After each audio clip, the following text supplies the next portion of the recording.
Welcome to the celebration of Yog Shaktis. The Indian Yoga Association, IYA, represents a historic effort to bring together all yoga traditions in pursuit of the common goal of spreading the message of yoga. The theme of this year's International Day of Yoga is Women Empowerment. IYA, through their IDY series, is celebrating the contribution of women yogacharinis by highlighting their critical role and yoga's transformative power in fostering women's empowerment and well being. Today's session is called Women Rise to Your Potential. It will be conducted by Garima ji, the founder of the Swasth Institute. Much gratitude to the Indian Yoga Association for giving this opportunity. If you're a woman tuning into this session, by most external metrics, you're empowered. It means that you're fluent in English, well educated. You have access to good internet. You have the time and space for self growth. But if despite this outer success, if you're still here in this session, it means that perhaps something is missing. Perhaps there's something else that you're seeking. So let's pause for a moment and reflect on some questions that I'm going to ask. Is this you? Feeling overwhelmed by the demands of the world around you? Prioritizing others' needs at home or work above yours? Wondering if you're living up to your potential? Undervaluing your gifts and abilities? Feeling disconnected from your own body wisdom and intuition? Feeling alone in your journey? Don't worry, you are not alone. This is or has been the lived experience of many women today, including myself. Despite my stellar credentials, at many points in my journey, I have felt burnt out or unfulfilled. My relationships suffered, both with others and myself. I had neither health nor joy. But through a long process of study, contemplation, and lived experiences, I have come to believe that we women can have a different reality. So, in this session, I'm going to share the essence of my learning and work with you.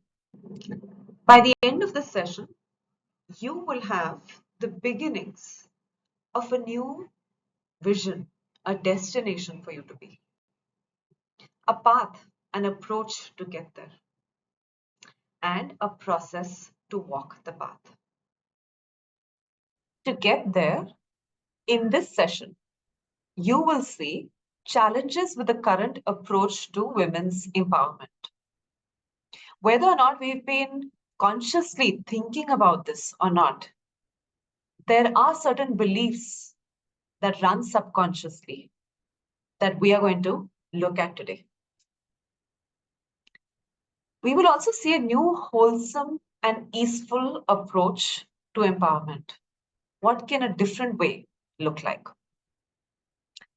And then you will see where are you currently placed in this above new, wholesome, and easeful paradigm.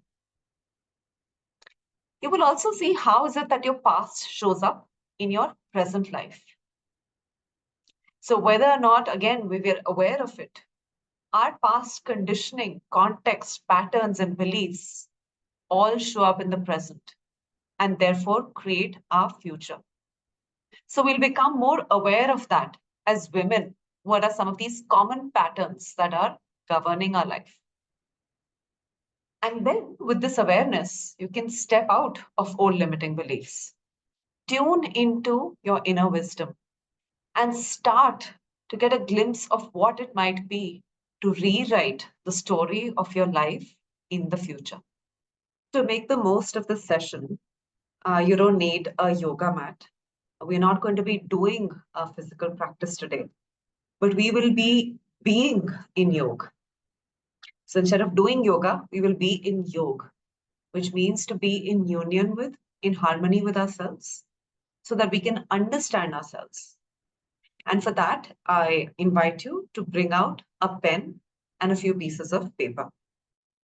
I invite you to join me with an invocation so that we can set the tone and the intention for today's session. I'm going to share on the screen these words. Ya Devi Sarvabhuteshu Shakti Rupena Samsthita Namastasye Namastasye Namastasye Namo Namaha. So we'll start with bowing to the goddess that lives in all in the roop of Shakti. I invite you to say these words after me. So let's take a few moments to ground ourselves, taking our attention inwards, connecting to our breath.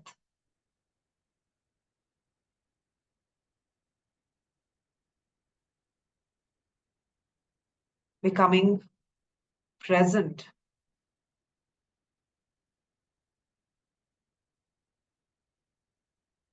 And now I'll say these words that you can repeat after me.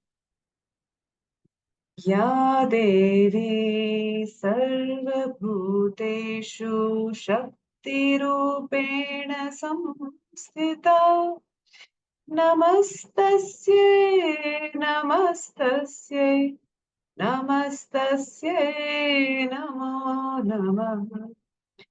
Ya Devi Sarvabhuteshu Shaktirupena Samsthita Namastasye Namastasye Namastasye Namo Namaha. One last time.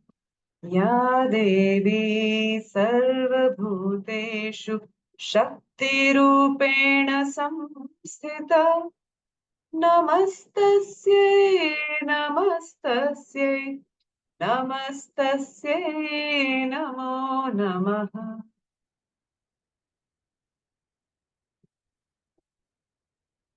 Keeping your attention in words,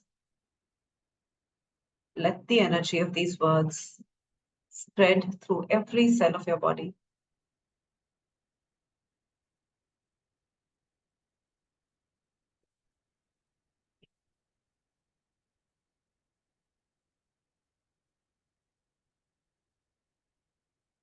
Becoming more aware of your body, your breath. I invite you, with your attention still inwards, to take your attention to your image of an ideal woman. So let an image pop up for you. For whom? For you, the ideal woman. What does she look like? What is her physical appearance? Her hair, face, body structure. What is she wearing? Her clothes, her jewelry. Just visualize that. What are some emotional attributes that you associate with the ideal woman?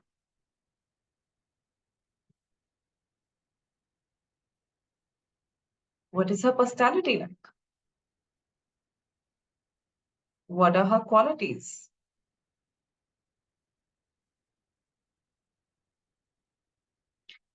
And now see this ideal woman in the context of society, which means her family, work. How do you visualize her?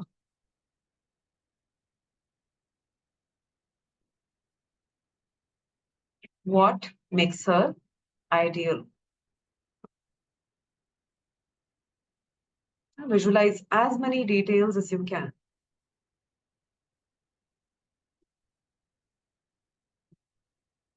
And slowly, you can bring your attention back into this room with a few blinks of the eyes. You can open your eyes.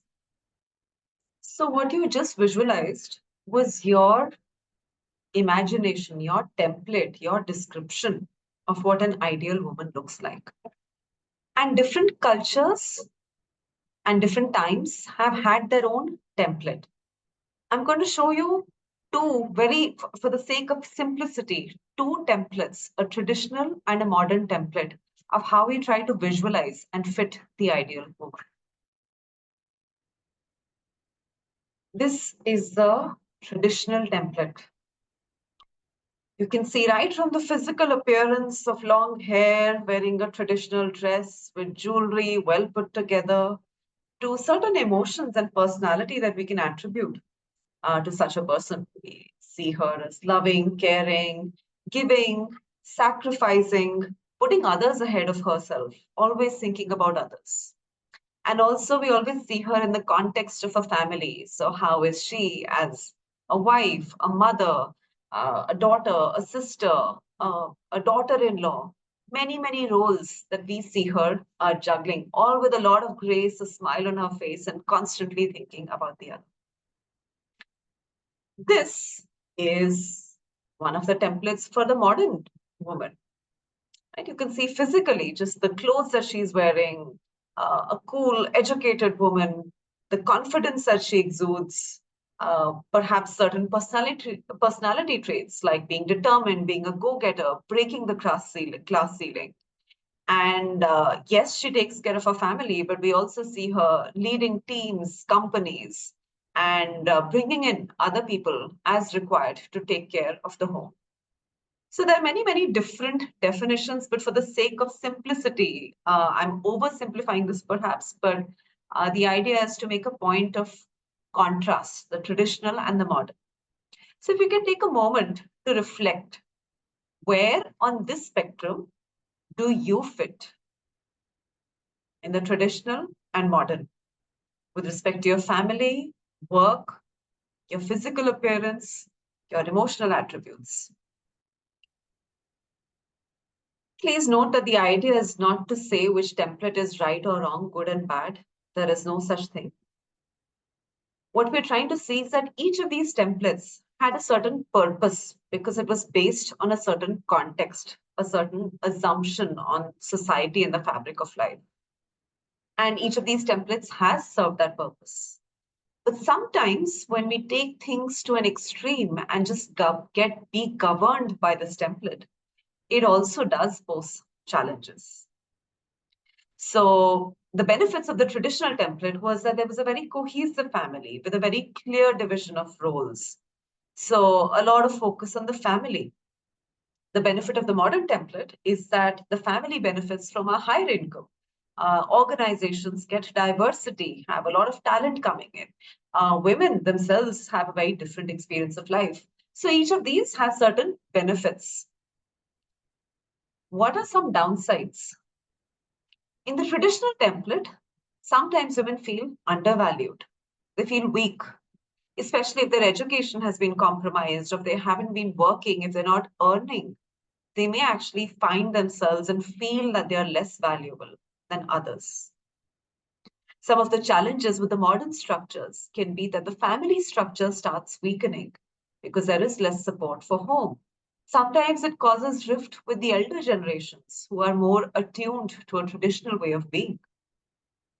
And if I may stretch these to a little bit of an extreme right now, we're just doing this to illustrate a point. A downside, a danger of the traditional model when taken to its absolute extreme is practices like dowry, objectification of women, and a whole spectrum of abuse that they go through when they feel completely disempowered. On the other side, the modern woman trying to do it all leads to the woman also feeling burnt out, having health issues, and sometimes really losing sense of her own self because she's constantly juggling different responsibilities. And this shift of templates and of this gender equation over time is not just impacting women and families, I mean, it's impacting men too. And while there has been a lot of improvement and progress as we have started embracing the modern as well, the fact that we're trying to do both is also coming with its own challenges. New problems are arising with our approach to women's empowerment. Families are falling apart. whether it's a high rate of divorces, a relationship with children is suffering, relationship with elders. In the workplace, there is stress, burnout, personal health and well-being. All of these can start to have an adverse impact. So again, I invite you to pause, reflect. In your challenge, in your life, what challenges are showing up because of the template that you are trying to fit into? It may or may not be one of these, it may be a combination of these. But just reflect for a moment. How is the template posing a challenge in your life? It's also serving a purpose. So be aware of the purpose. Be aware of both how is it helping and what is a challenge that you're currently facing. Can we pause and consider the possibility that right now we may be addressing the symptom and not the root cause, trying to fix the leaves without making the soil healthy? Because the fact is, like I said earlier, while we are empowered as women, there are challenges also that are coming up. What is happening is that our focus is on the external doing. We're trying to do it all rather than focus on the internal being, which is to be it all. So we'll talk a little bit about this difference between the external doing and the internal being from where the doing springs. So what could be an alternate way to redefine and look at women's empowerment? Let's take a look at an alternative approach. At the Swasth Institute, here is how we visualize empowerment. And our definition of empowerment is where one can rise into the potential of our whole self. So there is wholeness within. With the power, the empowerment, the power to make choices. And how are these choices made? They are made as per the situation, the needs of the situation, the context that you are in or want to be in, and aligned to your values, to our values, and to our inner essence. So empowerment is to rise into the potential of our whole self with the power to make choices as per the situation and aligned to our values and essence. Self. One aspect of wholeness that we will focus on today is that of the masculine and the feminine within. So let's see some masculine qualities: being competitive, assertive, protective, goal-oriented, rational thinking, independent, monotasking, and with a bias for action. Let's see some feminine qualities: collaborative, receptive, nurturing, relationship-oriented, intuitive feeling, interdependence, multitasking, and bias for flow. So take a moment to just look at how each of these are two sides of the same spectrum. There are other paradigms as well, other ways to look at our wholeness. So traditionally, this image of Ardhanarishwar was to demonstrate the wholeness and the completeness of both of these selves. Each of us has these two selves. It's not a division between male and female. All of us have a masculine and a feminine. And that is empowerment. When we are in our whole self, when we have the ability to be masculine, we have the ability to be feminine. Another important point is that sometimes you may map masculine qualities to work and feminine qualities to home, to family. But that need not be. This is not about externally what we're doing, but internally, how are we showing up and how are we being in whatever we do. So whether it's at the workplace or whether it's at in the family, one can be protective or nurturing, goal-oriented or relationship-oriented. So these are modes of being that can be applied to men and women and to any kind of work as well. Now, the challenge is that any of these, either the masculine or the feminine, when you take it to the extreme, again, there are challenges. So, masculine qualities and feminine qualities, let's see what happens.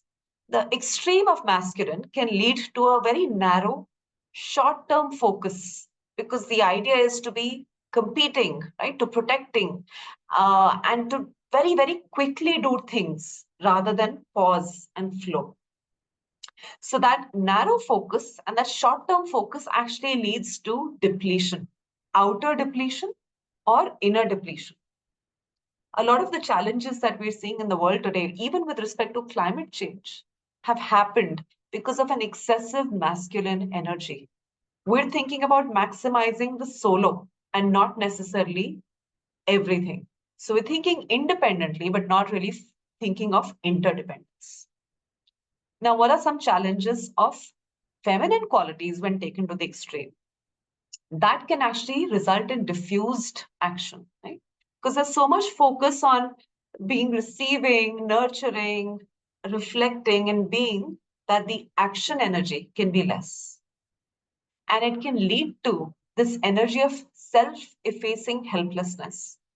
What I mean by that is when we lose our sense of the self because we're so focused on others that we actually forget our own self and we feel helpless, we feel powerless. So each of these has pros and cons. So I invite you to again pause for a few moments and reflect. Where are you on the spectrum with respect to the masculine and the feminine?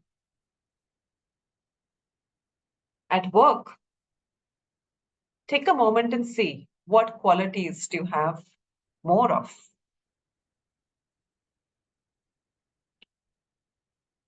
How are you at home? And again, you need not be toggling between one of these two states. You can have some of the masculine, some of the feminine, but just take a moment to reflect. Where are you? And reflect that the pattern that you have currently, how has it helped you? It became a pattern for a reason. It has served you in the past, and maybe it's serving you today as well. So see this and reflect which of these qualities is helping you and how.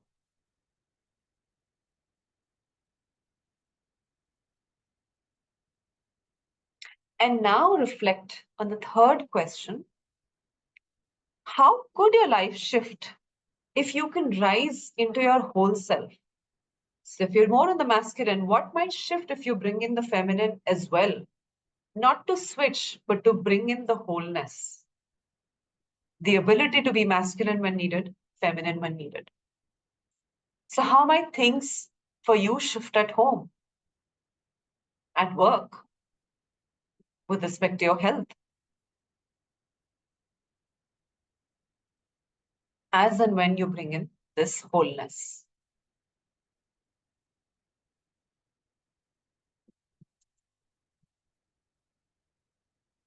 Okay.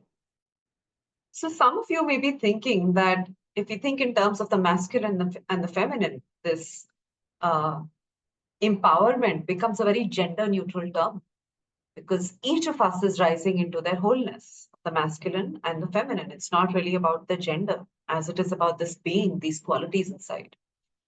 And yes, that is true. Both for men and women, the destination is the same. It's the wholeness, the purnata that we talk of. But the journey and the path to get there can be different because men and women have historically had a different kind of a context, different upbringing, different conditioning. So the destination is the same, but the path to empowerment for men and women can be different. And I'll illustrate it with an image. This is an image of different streams merging into a river. So they have a common goal, but different paths. Different streams merging into the same river of wholeness. Even among women, the paths to rising can differ based on the past conditioning. So all women are not the same. We've all had very, very different upbringing, context, conditioning. So based on that, we will each have, again, our own unique journey and our own path to rising. So let's take an example. If you have been primarily been of a feminine nature and also nurtured like that, one of those two has been strong, then what is likely to come up as a pattern is that you might prioritize others a lot more above your own needs. You may be doubting your potential and abilities and never feeling good enough, whether it's at home or whether it's at work. And this point is very important, that whether at home or work. So again, it has nothing to do with work or home, the doing. But if that's the being that I've been in, that I've been so much on nurturing others, I've not nurtured myself, these are patterns that are likely to come up. This is like sanskaras. This is years and years of conditioning, not just for us, but the generations before us. And today there is a talk of generational, intergenerational trauma. So this, all of these are experiences, sanskaras in the past that many women have had over generations in our family and as a society. So what has been the context of women with a very feminine upbringing is that they've not been educated. They were not equipped to deal with the outer world. Right? They were sometimes undervalued. They had limited role models of success as defined by the outer world. Right? Even today, if you see, most industrialists, businessmen, leaders, all of them are largely men. I would say in the spiritual world as well, we have a lot more role models as men, but not so many women.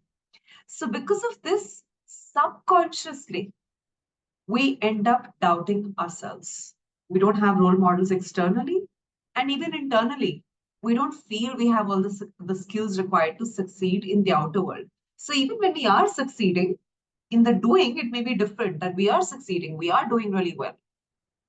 But internally, we'll just keep feeling, I'm not good enough. I'm not good enough. And that feeling of good enough will be like a fuel in some ways that it may get us to excel, to achieve. And that's great. But if that continues for long, that's what leads to ill health, depletion, just never feeling good enough. At the same time, there are also women who've had largely a masculine nature or a nurturing, either of those. Here, what's likely to happen is that they might feel disconnected from the wisdom of their own body, their own intuition. It might lead to an impact on your health and well being because you have been overworking. And this has been my journey, for example. I have been educated, valued, had a lot of role models. My own mother was a working woman. So I always had that model for how a woman could be strong, confident, independent, all of that. But despite that, then I went into the extreme of my masculine. I got disconnected from my own self. And suddenly I just found myself feeling completely unfulfilled, completely depleted. I became all in the thought realm, not in the realm of emotions. So I lost touch with my own self. My health and well being suffered.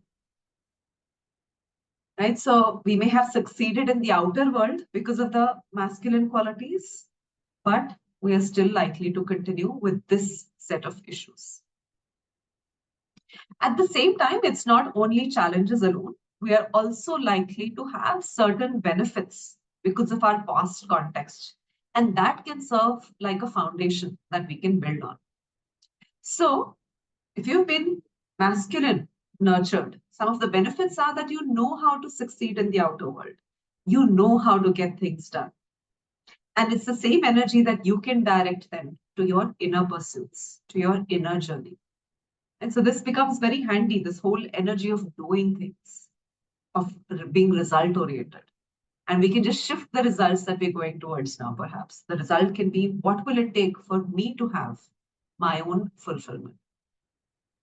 Likewise, there are benefits of feminine nurturing as well, that we would have had less pressure to perform, more allowance to be creative. So that may have gotten us the ability to be in touch with our true self. Women are naturally, we see even as a society, there is a lot more allowance for women to be in touch with their emotions and their intuition and their creativity than for men, right? So that's what becomes a benefit, because then you can do these intuitive pursuits, right? Externally, you can have space for your emotions internally.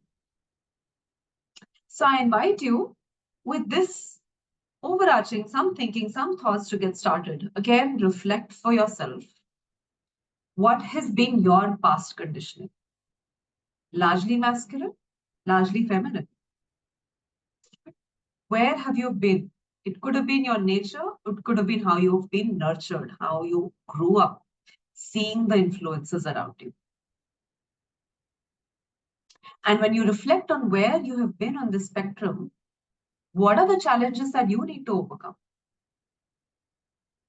Yes, your masculine or feminine nature has served you, but what are some challenges that you may be facing today because of not bringing in the wholeness? So just take a moment to reflect on that. And also reflect on what are some benefits of your upbringing, of your natural nature. How can you leverage those in your journey of rising into your whole self, of true empowerment?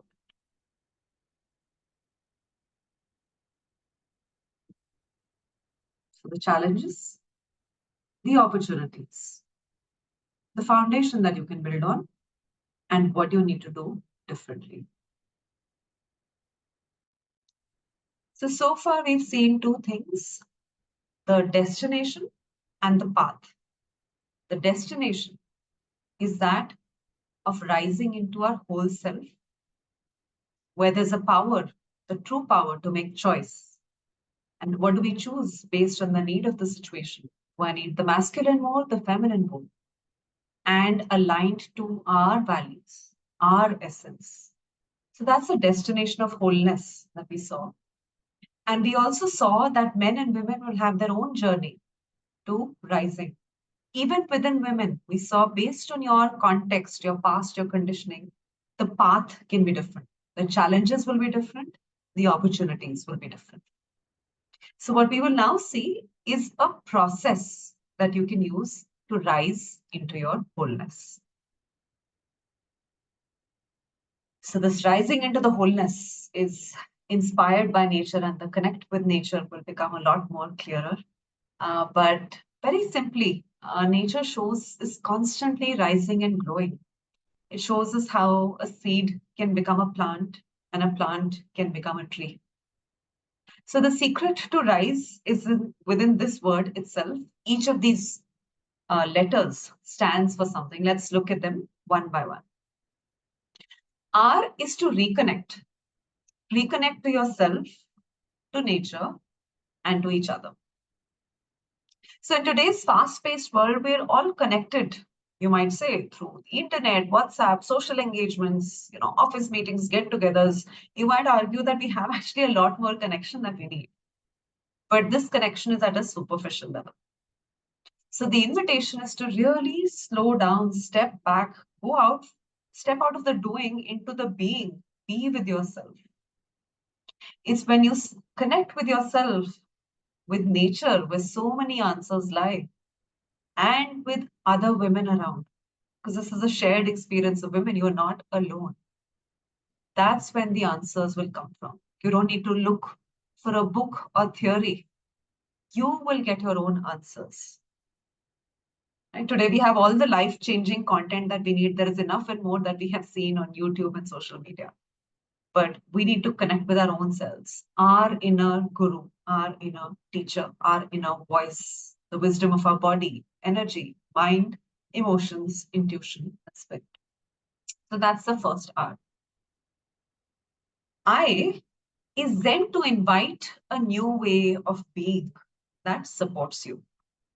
So we saw the masculine and the feminine ways of being, and now you need to see in which situation, when you connect with yourself, you will be able to see a different perspective. Instead of trying to change people around you or change the situation, What is a new way of being that you can step in? Do you need to be more of the masculine and assert yourself, be in your power, show your boundaries? Or do you need to be in the feminine, where you need to be compassionate? Like maybe even take that compassion to yourself so that you can rest more. Do you need to do more? Do you need to be more? So that's the invitation that you give, right? What can you do differently? The S is for safety. So oftentimes we are so stuck in our current mode and we feel like that's the only way to survive. But actually, it restricts us. If we move to a mode of thriving rather than surviving, we can actually see that we can be safe to take some of these risks, because stepping out of your comfort zone, of your pattern, is not going to be easy. So find these spaces where you are safe, right? So where you feel psychological safety, physical safety, emotional safety. It can be your close friends, it can be family members who understand you, maybe some colleagues. So find what are those places and where you feel safe, because that safety is what will enable you to do the next E, which is E to emerge, right? Emerge into this new you, be in the driver's seat of your life. So a plant does not become a tree overnight. You don't need to take massive and scary leaps and suddenly change yourself. Rather, you can take small, exciting steps towards your vision for wholeness. So that's the invitation to emerge, right? So when you're in a safe space, then you can do experiments to emerge. Practice, what might it be? To either set your boundaries more clearly or to soften them, to be more action oriented or to be more being oriented. So all of those are what you practice in emerging. And it's also important to note that this is not easy and not suggested to do completely shift overnight, because there is a certain ecosystem around you that you don't want to completely disturb, right? You want to make it easier for them also to adjust with this shift. It's going to be different for you also. You might physically, even at a bodily level, you might be so used to doing things in a certain way that it's a rewiring of your nervous system, your patterns as well. So take small, small steps, and instead of a huge leap, you can take small steps, one step every day. So this is rise, reconnect, invite, be safe, and emerge.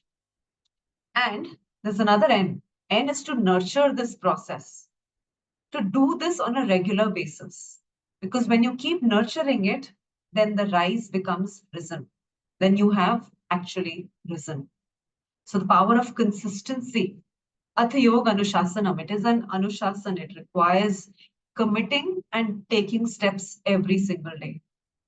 So you might decide on reconnection, right? That you're going to perhaps go out for a walk, do your yoga, your meditation, ways to connect with yourself, do journaling, find any way to be in yoga, in union with yourself, with other women around, with nature. You might say every day you're going to invite a new way of being in a current situation.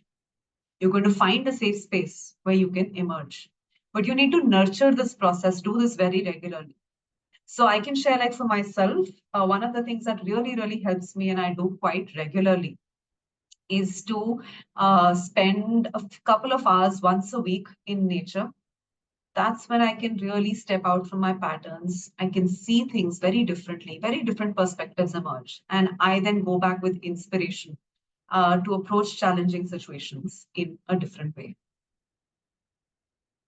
What is beautiful about this is actually that different people also have different outcomes and experiences in this process of rising. And I'm going to share some examples now. Changing some very deep rooted patterns is not a very simple, straightforward process. What really helps is to have support from like minded women, a community around. And I have personally experienced this. So, based on my experience of working with my own self and many, many women, at Swasth, we created a 3-month journey called Rise to enable women to actually undertake this journey with a lot more ease and joy. So we have what is called RISE. It starts with a 3-day residential workshop, and it's followed by 3 months of online support, where we are supported by nature and a very supportive circle of sisterhood to make these leaps that we wish to, but using small steps. It's amazing what can transpire at the end of 3 months of consistently doing these things every single day. So this is a workshop and a journey rather that we offer. And I'm going to share some of the learnings of participants, but some takeaways, some things that people have said is that, they've realized that they are not here to live by other standards, not to follow blindly this template that we talked of. Can we create our own standards, our own path to rising? Can I listen to my inner voice, the inner wisdom? Have experienced this. Many people have said that they've experienced safety, a safe space to feel lost, because yes, we will feel lost initially when we are not our old self. It might be a space where we don't know what to do, but it helps to have safety of other women of nature around. A safety that enables us to explore, right? Explore what's really happening in the present and to envision a completely different future. And I have been amazed by the kind of stories and journeys that have transpired in 3 months of RISE. A few examples I want to share is one is of a single mother who was working so hard towards providing for her teenage son, providing the best and, making sure that he had a good experience in life. But in working so hard, what was suffering was her relationship with him. The very thing that she wanted to strengthen was getting suffered. And she realized that even if she excels in all her professional pursuits, she realized that until that feminine side of that nurturing of that son, with that son is incomplete, she will not feel whole. And so she decided to spend a lot more time finding common interests, connecting with her son. And that beautifully gave her so much joy to then start, which then started impacting her health, and she could do different things for her. And that's one example. Another example on the other side is of someone who had been extremely in the feminine. She had given all of herself and become so powerless in her marriage, in her family situation, that she was constantly taking care of others, and she felt very, very undervalued. She felt that she was not appreciated and she was only put down for everything. And she decided that she is not going to put herself down anymore. There is no point of fighting with her family. Rather, she said, I need to learn how to value my own self. And for that, she actually started going out and offering her skills, her gifts to people, doing a lot of different workshops, whether it's on connection to nature, mandala, art, a talk on women's empowerment. She started doing so many different things and started saying, okay, I now need to also start working so that I feel independent, so that my sense of self-worth increases and I don't feel powerless in the situation. Another journey that comes to my mind is a colleague of mine, in fact, who had switched from the corporate sector and had been at Swasth and had had such a beautiful journey of rising. Again, shifting out from the corporate and coming here. But she realized after spending a couple of years here that now she wants to rise even more. And she actually started listening to her calling of working with children. And I'm so glad to say that today she's taking that leap to actually become an entrepreneur, to work with children and to explore that interest. So that's another beautiful story that's very, very close to my heart. So I guess the idea is for you to know that there are different paths. We as women are also not going to have the same journey, and there is no one right template. It is about what is right for you. And you decide that based on your essence, right? Your context, your values, and the challenges that you're facing today. So we will now step into a guided meditation reflection for you to reflect on your rise journey for yourself. But before I do that, I'm going to share a brief summary of what we've discussed so far. So we've seen that yoga is about internal empowerment, not seeking power by doing a lot of different things, right? To be internally whole. So it's not about doing it all, but rather being it all, that ability to be who we need to be. So empowerment is to rise into the potential of our whole self with the power to make choices as per the situation and aligned to our values and our essence. And we also saw that there's no one template to rise. Each of us can create our own unique path.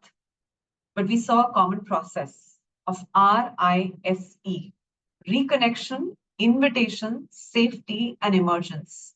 And when you keep nurturing this process, then the RISEN becomes risen. Then we have risen. So we will now start bringing the session to a wrap, but we'll do a guided reflection process for you to put it all together. I invite you to have a paper and a pen with you for that process. And as I ask you certain questions, you may wish to write those down. So for this reflection, we are going to seek inspiration from nature again. And what you see here is the template that's showing a seed that is rising into a plant with leaves, with flowers, perhaps with fruits. And this is the soil.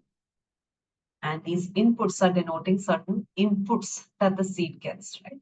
So for a seed to become a plant, it needs the soil, it needs certain inputs, and slowly, slowly, then it starts becoming a plant and then a tree.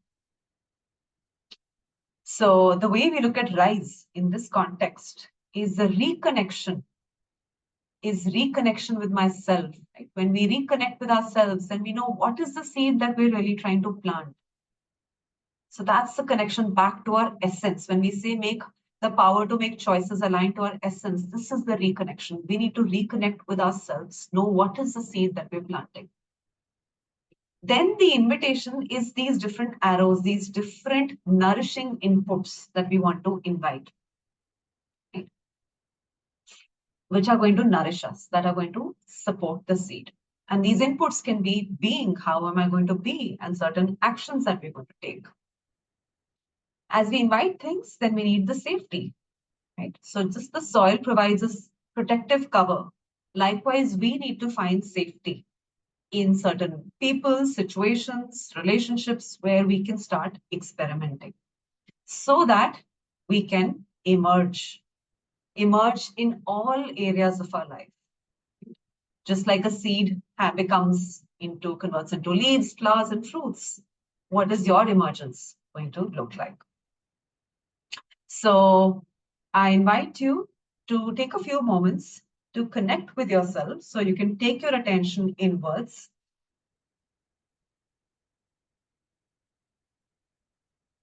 Take a few deep breaths, breathing in and out slowly.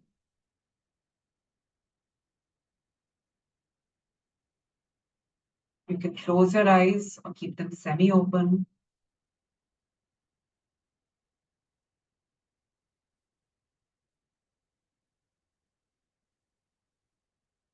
And I'm going to set the intention for our time together with this mantra. You can listen and repeat silently. We chant Purnamada, the wholeness. Om Purnamada Purnamidam Purnat Purnamudachyate Purnasya Purnamadaya Purnamevavashishyate.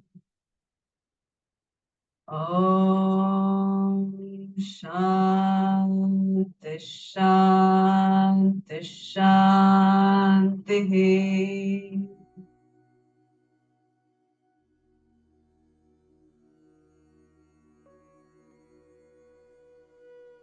Keeping your attention inwards,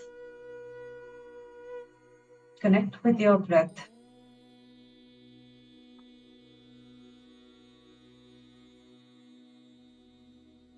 Feel your body in the present moment.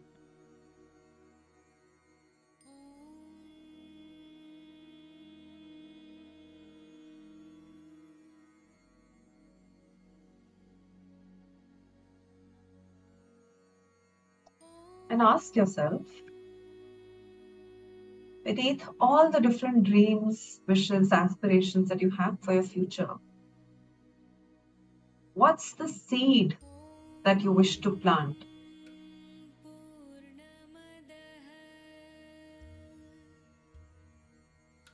In one word or one phrase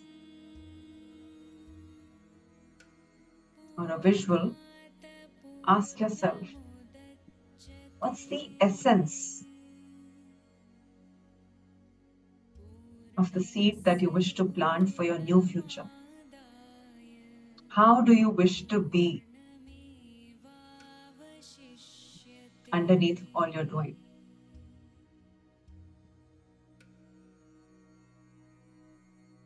Go with the first word, first image that pops up.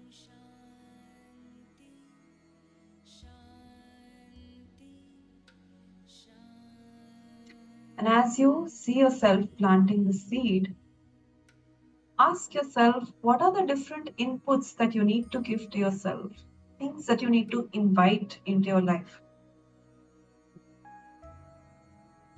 So if you want the seed to blossom, what are some things that you want to start doing?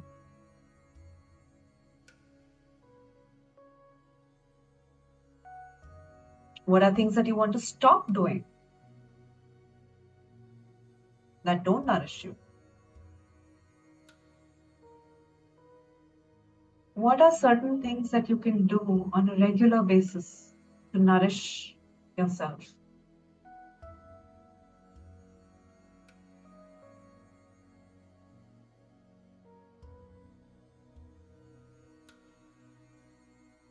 So let a few inputs come up. What will nourish you? It can be activities, it can be people, it can be situations you want to be in, and also things that you can do all by yourself, where you're not dependent on anyone. So what will you do, not do, or do differently? Kartum, akartum, anitha kartum.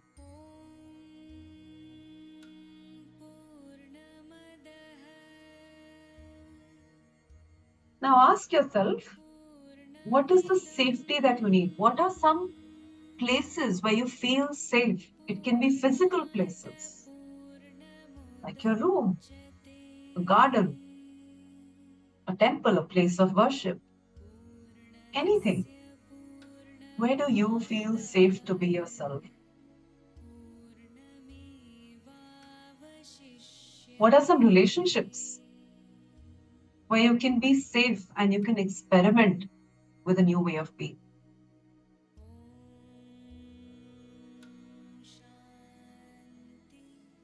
People at work, your family, some friends. Where can you be you and experiment with different things? So that's a safety that you want to invite and spend time with or in. And finally, ask yourself, how might life look different as you emerge into your wholeness? So see the different areas of your life and see what could shift and be different. What are the flowers that can bloom? So how can your home and relationships there be different?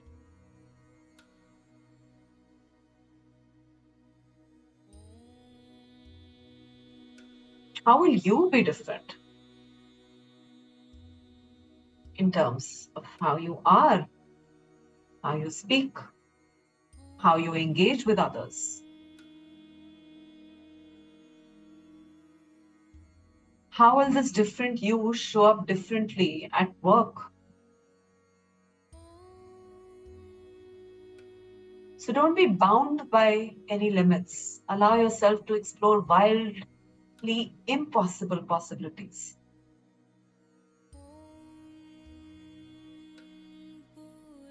How can your health be? When you are your whole self, physically, mentally.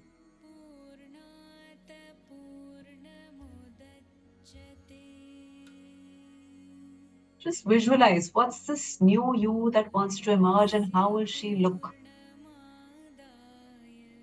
How will she be? How will she talk? How will people experience her?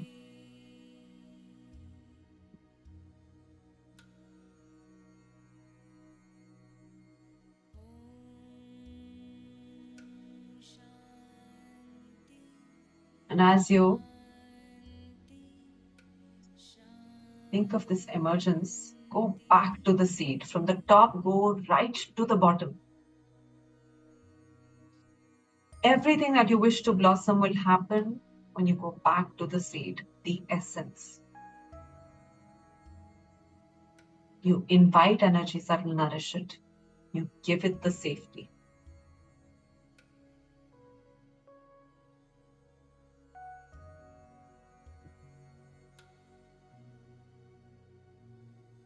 You have a lot of potential within. Allow yourself to blossom.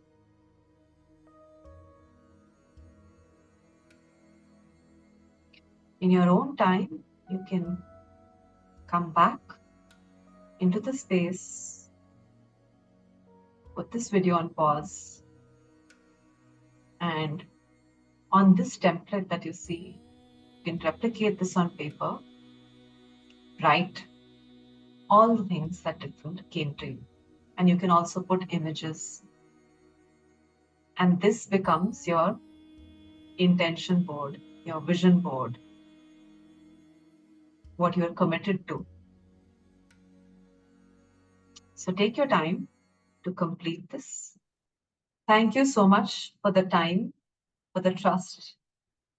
And if you wish to seek any support from the Swasth Institute at any point of time in your journey, we'd be very, very glad to walk this with you. Our work is to allow and enable everyone to step into the full potential and experience this fulfillment, this wholeness in all aspects of life. To have a healthy body, abundant energy, mental clarity, emotional stability, purpose, and inner joy in all aspects, whether it's the professional, the personal, or the societal. And a range of tools are available to do this work, whether it's working with food, emotions, movement and relaxation, science and philosophy, nature's wisdom. We offer all of these different tools through group workshops, retreats, and one-on-one sessions for you to enable, for you to take this journey.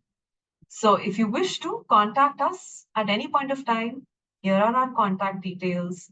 And this is a web page with a link to all our workshops. Thank you so much once again for the time and for the trust. And may we all rise into our wholeness. Namaskar.